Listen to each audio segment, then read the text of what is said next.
Everybody, welcome back with the platform. Platypus is the name. Welcome to another Girls Frontline 2 video. Been a couple days since I did a video. Basically, to be completely honest, I've just been playing only Path of Exile and then doing my dailies on here. But today, I got back in, started playing, and today's video is going to be about Papa Sha. I did a video on her when she was like kind of announced. I didn't really do like a full breakdown, but now that I've played with her a little bit, she has become one of my favorite characters, and I think that a build style video is going to be good because basically a lot of you guys are, everyone in the game can get her for free. So first, before we get into her kit, how do you actually acquire her? So if you go into a platoon and you go into a platoon shop down here on the bottom left, you'll get points from doing, you know, platoon stuff, doing your dailies and gun smoke and essential tasks. This will give you currency, and then you can get her here. Now, I will be honest, I don't remember if this is how I got my first copy, but this is basically where you buy dupes of her, right? So you get you need 30 of these to basically bring her either, you know, to get her initially or to get her ranked up, right? To get the extra version of it. But it's in this shop here. You can see here, for 55 minutes, we could buy 5. Let's do it. Boom. There we go. We got 5. If you go into the exclusive items, these are items. So these are things that refresh that you can keep getting and getting and getting. These are things that you can't keep getting, but if you'll notice here, she does have her purple weapon and her legendary weapon.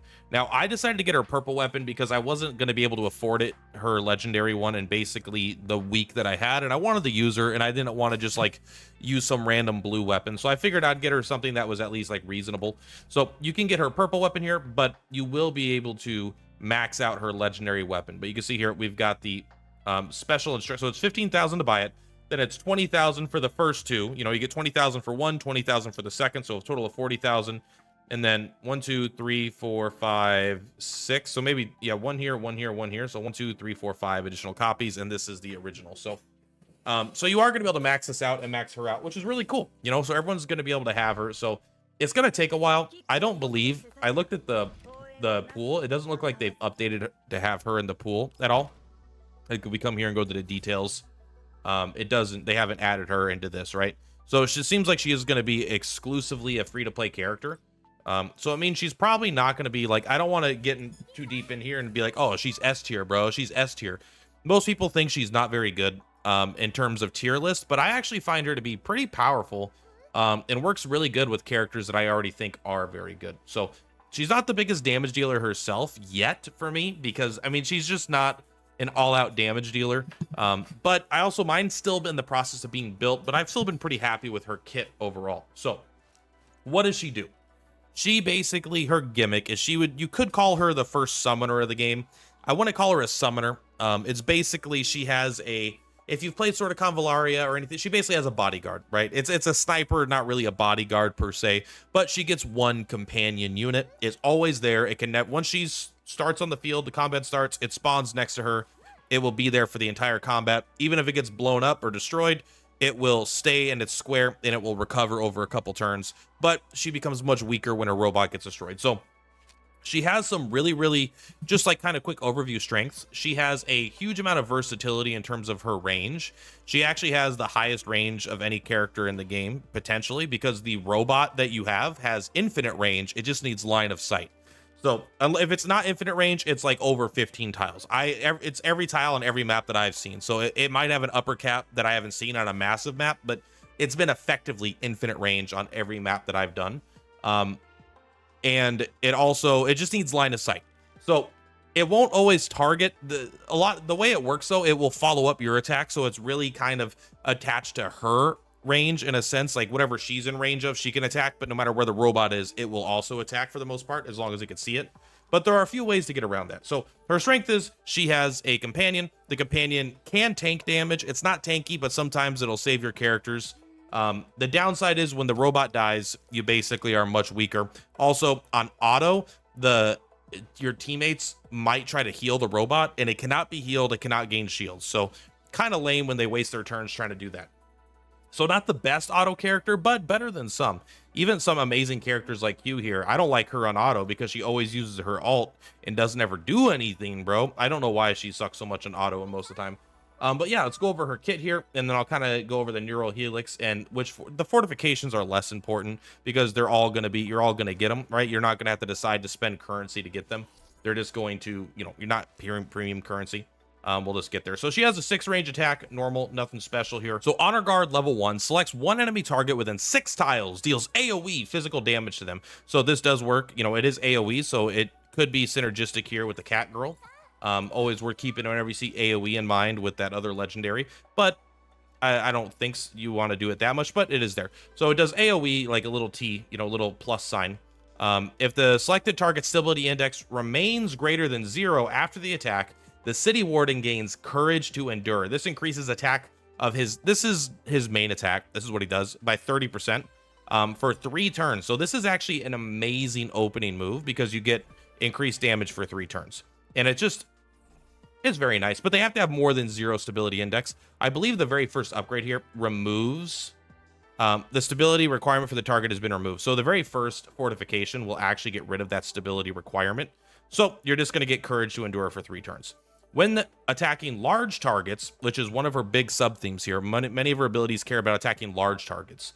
Additionally, increased damage by 20%, and the stability damage of the City Warden skill is increased by 2 points. So you're going to do more damage, break more stability when you're fighting large targets. So this is kind of, she's like a boss killer, but a large boss killer, not a small boss killer. Not like, you know, there's the girl with the umbrella and creepy doll and things like that. They're not going to be stronger against, but like the big boss fights that are part of the stage, she could be built pretty well to do some good damage there. They get some passives there.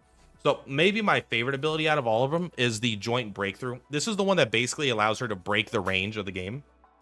So it selects 1 tile within 6 tiles, cleansing 2 debuffs from the user, as well as all control, command prohibition. Why can't I say that word today? And frigid effects from City Warden. The City Warden moves to the selected tile and attacks the closest enemy to Papa Shah, dealing physical damage equal to 150% attack.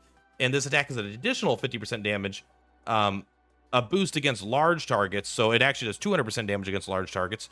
If there are no enemy units within 3 tiles around City Warden, the damage is further increased by 10%. So more damage, more damage, more damage. You can't use it when he's being self-repaired. It's unfortunate, but it makes sense. This is literally just to reposition him.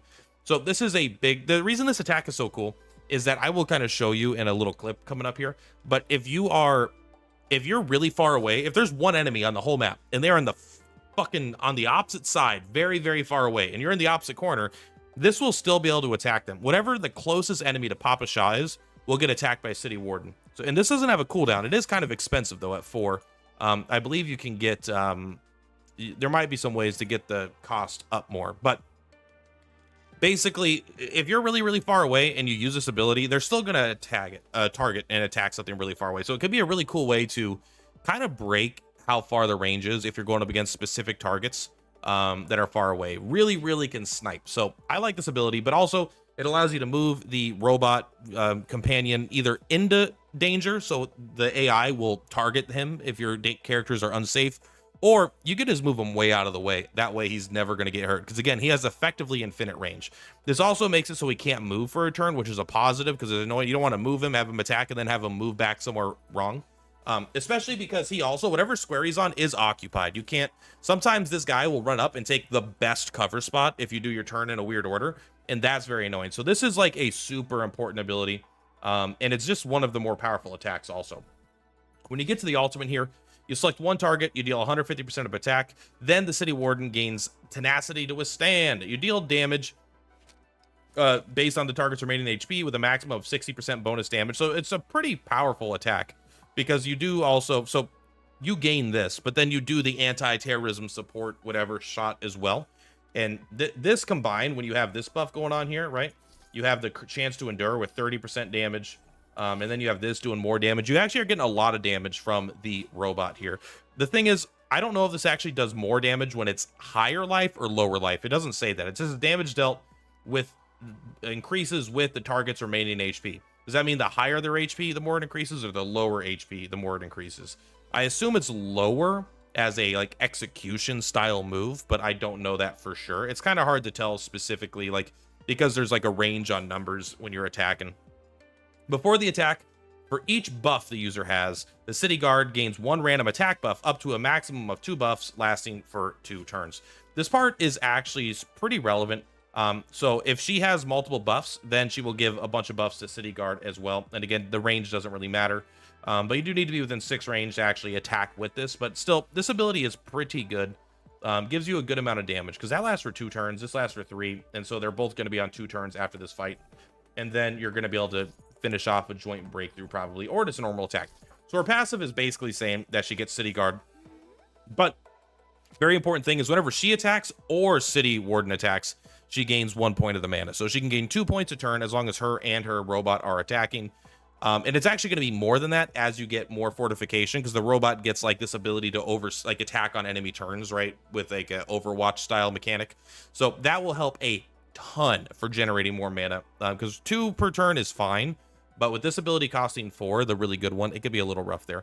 When a user lands a critical hit, City Warden's next attack receives a 20% crit rate boost. Similarly, when City Warden lands a crit, the next attack is 20%. So you kind of want to raise your crit rate. That way you don't need to ever be at essentially 100%. You could always be at around 80%. But then you crit, he crits, he crits, you crit, you crit, he, and you kind of get into this infinite loop of just everyone critting all the time, which is great. So overall, pretty good passive. And if you see the upgrades here, he gets security monitoring, and I believe that's his surveillance thing, right? Where he'll attack. It's not much damage, but it will, again, generate that mana, and it does do a little bit of damage as well. So that's her abilities. I will kind of show them in combat here in a second, but as for her, let's go into her, let's do her ammo, her weapon type. Get her legendary weapon when you can. Of course, it's just going to be better than this. The passive here of increasing damage to large targets is pretty great, I'll be honest. She is just, I think she's going to be mostly used in teams against large boss fight monsters because she has a lot of buffs to that. However, I just like her in all content because that robot is so nice to have around, especially with that huge range. Now, as for attachments, I'm not built, all right? I'm not built at all. None of this is set. I'm still just throwing random stuff on there. But the thing we do want to do is you are going to want to get crit rate because, again, if she crits, her robot crits, or robot crits, she crits. I believe the robot gets her stats as well. Does it say that here? I'm actually not 100% sure if the robot gets all of your stats or if it's just some of them, like just your attack. So as far as the neural helix, I actually think I made some mistakes here because I unlocked them before playing the character. And then I went to play, so I should do that in the opposite order. For the first one here, I actually like the one I picked because the bottom one here is City Warden undergoing self-repair. You get 20% more damage. That's fine. But you really don't want the City Warden to be dead. If it's dead, you don't want something that's, you can maybe want to cover your weakness, but I think she just has better things. This is like a better than nothing, but I wouldn't typically use it. The other one here though, Honor Guard, whenever you attack a large target, you get 20% more damage. The stability damage of City Warden's active skill, counterterrorism, is increased by 2 points. And again, like if you take a look here, it's already increased by 2 points, right? When you use this, not this one. Right, it already gets increased by 2 points, and he's getting the increased damage. So you're just doing more damage and more stability. It just, again, it just kind of further specializes her against those large targets, which I really like. Pretty powerful. Now, this one, I think I probably made a mistake. When using the skill, Joint Breakthrough deals damage if there are no enemy units within 3 tiles around City Warden. The damage dealt is increased by 10%. I think this is good, and maybe I would still use it. But this one, City Warden is unable to move independently, but his attacks increased by 10%. I actually think, because his range is just insane, I think him being unable to move independently might just be a positive that I want. I found him being very annoying, moving into places and getting himself in danger and getting himself killed, or taking really good cover spots, or just like not giving himself the line of sight that I need. So I've actually found this to be pretty, I think you don't take it when you have early stage on her. I think once you have enough where you could start maneuvering him frequently, then I think you take this. I think that this is probably not like a low level Papa Shah, but a high level Papa Shah kind of thing, because I actually think that's 2 upsides. At the start of the turn, the unit with the lower attack gets basically 10% attack and it can't be cleansed. This is good if she has the lower attack, because remember when she uses her ultimate, she gets a buff and then she gives it to the other guy. But what's actually better is probably just this, right? If she has less than or equal to 1 buff that could be cleansed, she grants herself 1 random buff that could be cleansed for 1 turn. So she's always going to have 1 buff or 2 buffs, just kind of constantly going. It's only 1 turn, which is lame. But what's nice is, again, this is only has like a 50% chance to go on her. This always goes on her. And then whenever you use your ultimate, you'll always give a buff to the robot as well. So I think that's actually pretty good. I like these top 2 more, even though I took the bottom 2. I think that I'm probably wrong there. As far as the ultimate here, I don't think it's worth taking it right now. It is really cool. Damage dealt by allied support skills is 10%, but it's only once per turn. It's just very good. Attack boost 5% is also really good, but I'm not spending all of these juice pellets right now. It's underneath me. You can't see it. I have 11. It takes 3 for each of these. I don't want to go this heavily into the free-to-play character right now for that kind of limited resource. So that is basically her neural helix. Even though I think I kind of did it wrong, we're still, you know, I might end up unlocking them all just to get the ones that I like more. We'll see what kind of how many of the basic cores are in the currency and stuff we're getting for free. But yeah, that's basically her kit. That's kind of how you want to build her. We're not going to go with like a high damage output like display of what she's doing. I was covering the weapon, wasn't I? It's all right, you guys got to see it. So don't expect a bunch of high damage here. This is not the fight that she is. I think this actually will be a good fight for her, but this is a kind of a high level thing, and this team is not set up for it. We're just going to kind of show off her ability. So if you look here, actually we can see the attacks on these units are exactly the same. However, the crit is not the same. So it does seem like the crit rate is separate, which is unfortunate. And he only goes up to maybe like 40%. Maybe there's ways to increase it based off what I'm just seeing here, but the attack damage is identical, right? The same exact defense, same exact attack, and an independent amount of HP, but it might scale with that. So we take a look here. The very first thing you typically want to do, because you don't have enough to actually just move him, you could just do a normal AoE attack here, and then he will attack, and then he'll move into position. However, use the ultimate. I brought other characters here to kind of show how it can work. But let's go ahead and just start with like a normal attack so you can see kind of how it works. Let's go ahead and lower the speed. That way it's just like it's all very clear. I never play. This feels like they're in it feels so slow right now. Right, so he gets 5 right there, and I believe you can even get it up higher again if I had the other one equipped. So, and then he runs and he takes position. That's basically his kit. Let's see. I actually don't know if I could survive this. I might have made a mistake there.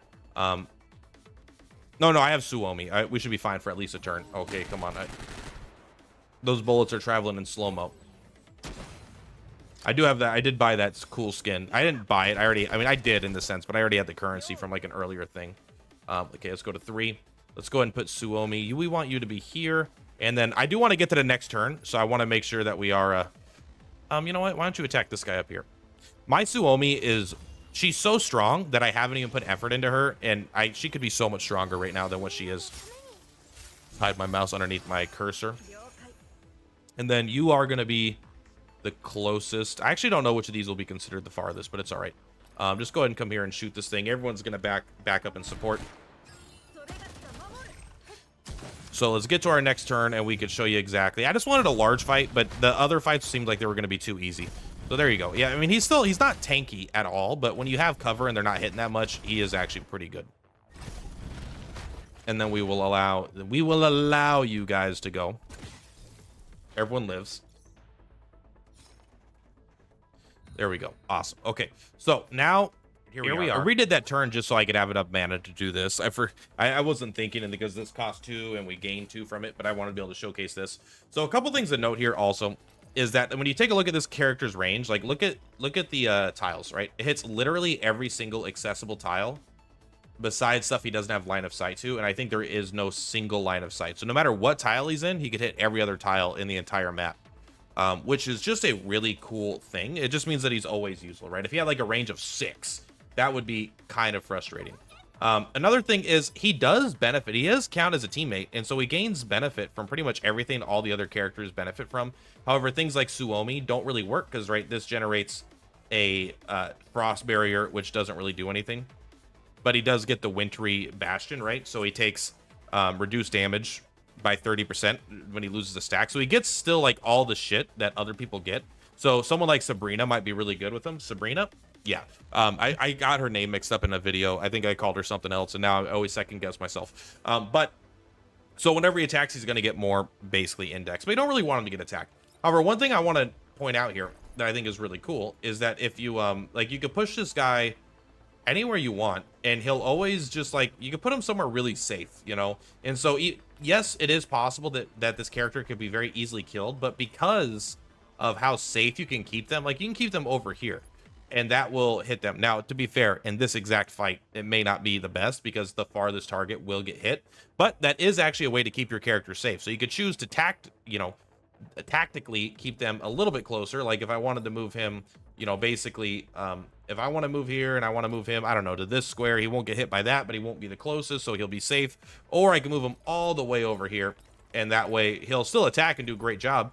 But he will also, he'll take a hit because he has that 30% reduced hit, and he'll be uncovered, so he'll still get that. So he teleports, does his hit, and you can see here, she actually followed up on that, which is huge, right? Actually, does it? I don't think you followed up though, did you? I don't think he has the downside on it. Let's click off, click here. You do have the prophecy of morning. But if we take a look, we go back one, I lost the thing. I don't have the super thing.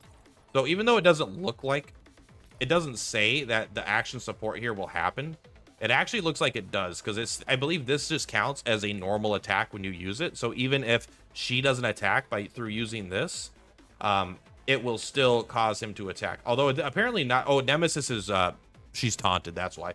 But you move over here, right? You move. See, it triggers her attack, and then it triggers her attack. So it is very synergistic with these characters. Even though it didn't say it would, because you weren't targeting anything, his attacks do count as a normal attack. So that is very powerful as well. And then, I don't know. I don't think we can kill because of the way Nemesis is doing it. We can get nice and close and just hit him with a little bit of ice. A little bit of satisfaction, a little more action, please. And then, look, this is not the point. I guess we should actually look at what her ult looks like in the next turn as well. I believe we all live here. We probably could kill that. Nemesis is going to die, but... Oh, no. Hey, Nemesis, you're so smart. Nemesis is a genius, bro. That's a better move than I would have done. I would have probably attacked the boss. Look at this. Boom, but no damage. We actually should have put him in cover. I don't know why we didn't. I for some reason, I thought that this thing was cover, but it was like reverse cover almost.